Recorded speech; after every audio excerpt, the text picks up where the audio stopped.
In this video, we will be discussing uses and gratifications as the first of our theoretical approaches we'll be looking at in this section of the course. The main idea of uses and gratifications is that the audience plays an active role in deciding how they're going to use the media. So, audience isn't passive, they're not just sitting back and having the media direct their use. They're making determinations about how they're going to use the media. And those determinations, those uses, are driven by the gratifications, the things they're looking to get out of that use. And so when we're thinking about how active the audience is, one of the things we're interested in is the motives, those reasons why they are using the media, because the motive, the reason you're using it, what you're looking to get out of it, will be what will often determine how active you are as an audience member. And so Godlewski and Perse discuss Rubin's understanding of uses and gratifications theory by pointing out that he talks about two different general types of viewing. These are ritualistic and instrumental. So the ritualistic viewer is fairly habituated. They know the rhythms, the patterns, the styles of the medium that they have chosen to interact with. They're used to it. They're not going to be very surprised. They're not going to be shocked by what they're seeing, and so they have to figure out more information. And so ritualistic use is more about using the media for more passive reasons. You're still active in the choice of what you're doing, but instead of actively seeking out information, looking to get something specific out of your use, ritualistic viewing is often more about using media out of habit. You're trying to pass the time. You're looking to escape from what's going on in your life. And so you still have an active use. You're still trying to make a decision about why you're using it. And so it is a decision to use media in that way. You're trying to get something out of it. If you are waiting in the dentist's office and you got like 20 minutes before your appointment, and you're sitting there and you pull out your phone and you're just kind of scrolling through social media, that's a very ritualistic use. You're just trying to pass the time. You're just trying to make that wait go faster. You're not necessarily expecting to get anything out of it, and you're scrolling through and it's all just the same usual stuff that you see. That's a ritualistic use of media. And so you're still getting what you want out of it. The thing you're seeking, the gratification that you're seeking from that media use, is still being satisfied. But you're probably a little less active in that specific use. You're sitting there, you're scrolling through your phone, you're not engaged with what you're looking at. You may chuckle to yourself at a funny video or a funny post by a friend, but you're not actively seeking out information. You didn't go there looking for a specific kind of information. You didn't go there looking to be entertained in a specific way. You just needed to kill some time. Habit's also a big part of ritualistic use. I know, for example, my father uses media in this way on Sunday afternoons. He will come home from church, he's eat lunch, he's kind of tired, it's been a long week. And so he'll often sit down on his couch and turn on golf or some other sporting event if golf's not being played. But it's often golf, and he likes golf, he plays golf himself, he cares about who wins tournaments and stuff. But often what he's looking to get out of watching golf on Sunday afternoons is he's looking to take a nap. He wants to rest from a long week. And so he's getting something out of it. He's using it for a specific purpose, and he's getting what he wants. But his use is more ritualistic.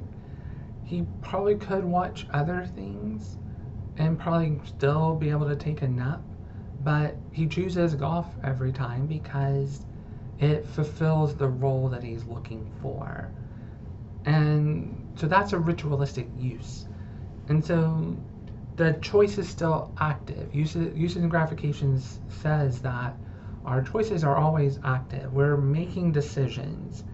We make a decision to turn on our TV. We make a decision to click on a social media app on our phones or something like that.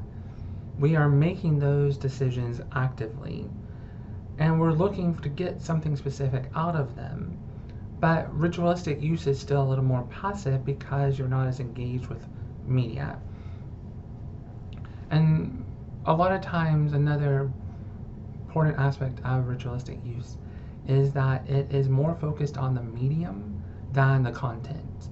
You're scrolling through social media, you're scrolling through Facebook, you're scrolling through Twitter.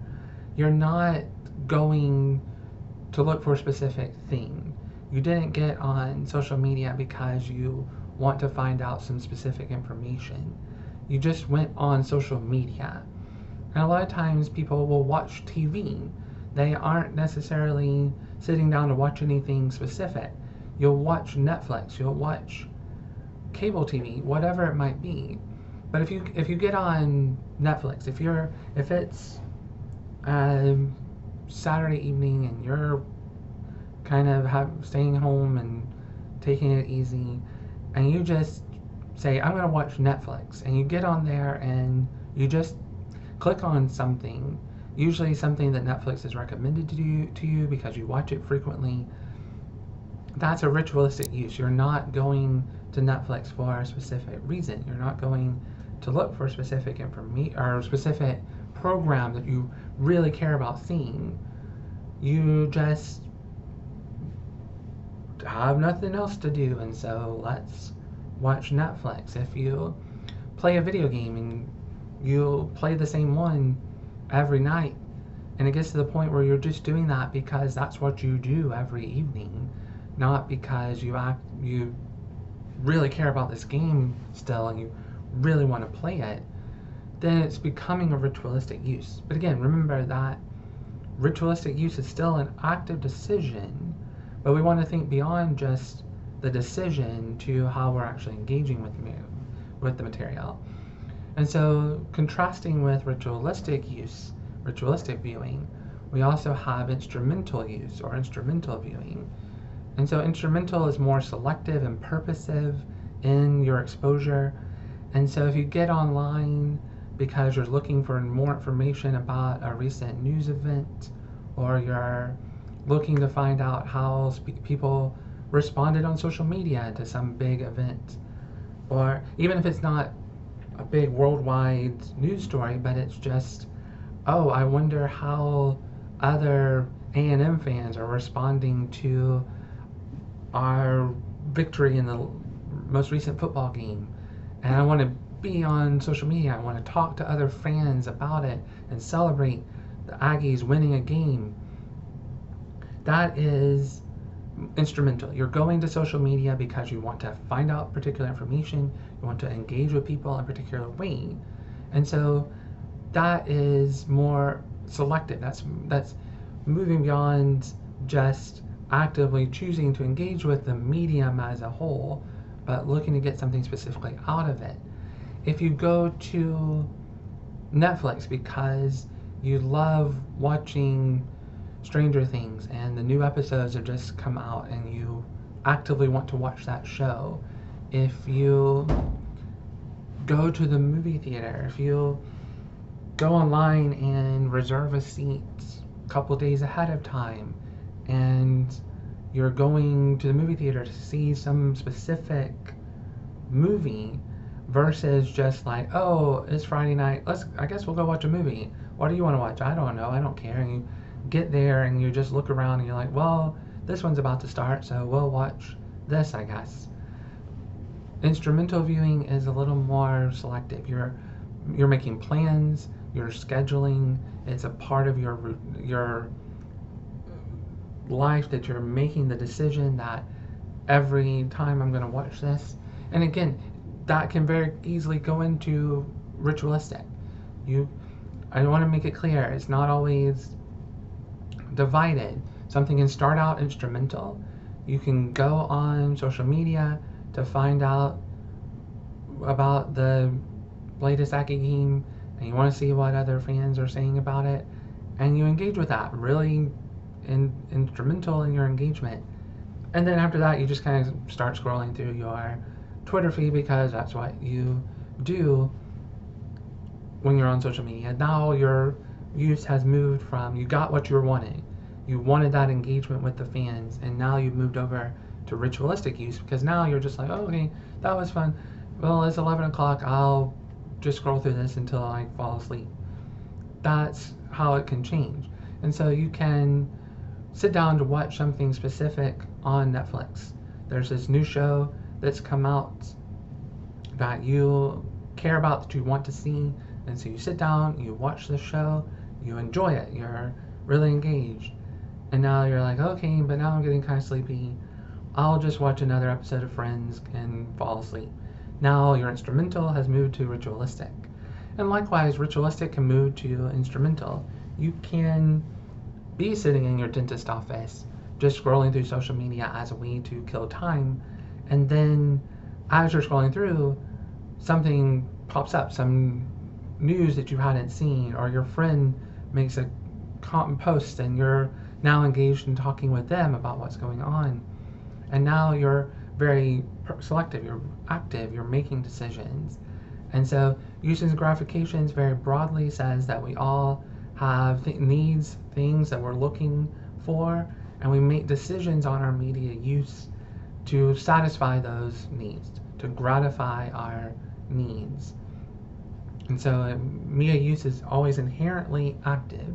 Making that decision is an active thing.